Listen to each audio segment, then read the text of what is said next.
We all have read those books where the characters are stuck in a snowstorm, or they are in a wrong apartment, or sharing one hotel room. And we all know how this ends.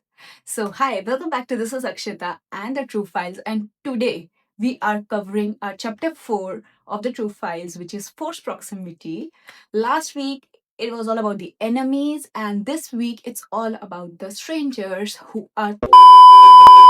So, starting with the right move by Liz Tomforde, Indy just got cheated on by her boyfriend of 6 years, lost her apartment, has nowhere to go, and her best friend Stevie convinces her brother Ryan Shea, NBA team captain, most private man alive, to let Indy move in.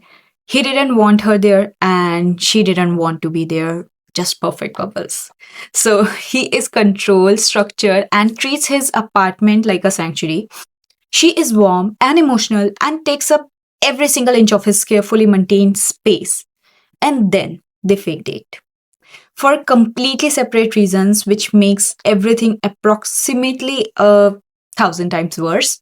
The best friend's brother plus fake dating plus forced roommates combination is lethal in this book. I can't say more.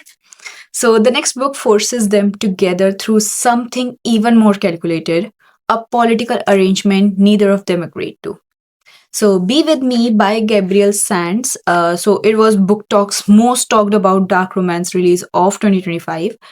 So Mia is a politician's daughter. Her father is campaigning to prosecute the most notorious mafia family in New York, starting with the Ferreros, and then Romolo Ferrero is the family's fix-it man.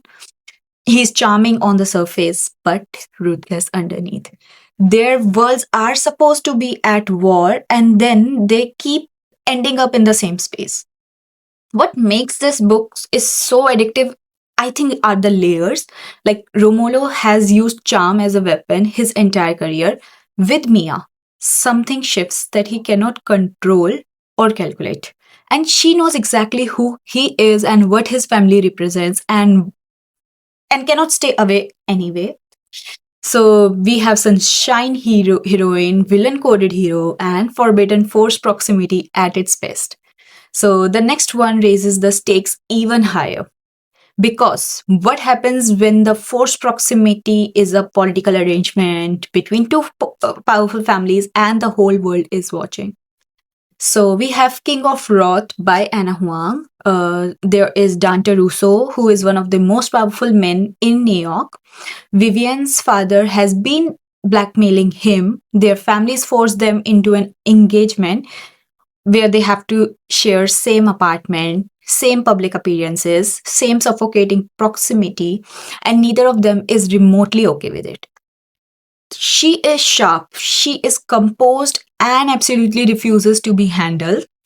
And on the other hand, he is ruthless and cold and completely used to controlling every situation he walks into. And then they have to share a life. Well, that sounds difficult. So Anna Huang builds the tension of this force arrangement so precisely. Even shared dinner, every public appearance, every moment in that apartment tightens the wire between them until something has to give up. And for the last but not least, we have Bride by Ali Hazelwood. And so there is Misery, who is a vampire, and Lo is a werewolf alpha. Their two species have been at war for centuries. And they are forced into a political marriage. Same house, same life, same impossible proximity to prevent that war from destroying everything. She is fascinated by him despite every instinct telling her not to be. Girl, listen to your instinct. Well, don't listen, it's fine. So he barely acknowledges her existence and the slow burn of two people from enemy worlds being forced to coexist with centuries of generational hatred underneath every single interaction is unlike anything on this list. Ali Hazelwood took forced proximity and placed it inside a fantasy world and somehow made it feel more emotionally real and more intense. You will get to know this after reading this book, trust me. And that is chapter 4. Chapter 5 is coming next week. And I'll give you again one more hint. So basically, there are two people who have already met, already have said goodbye, and then life brought them back to the same place. You know this trope. Drop your guess below, subscribe so you are here, and see you all in the next chapter. Bye.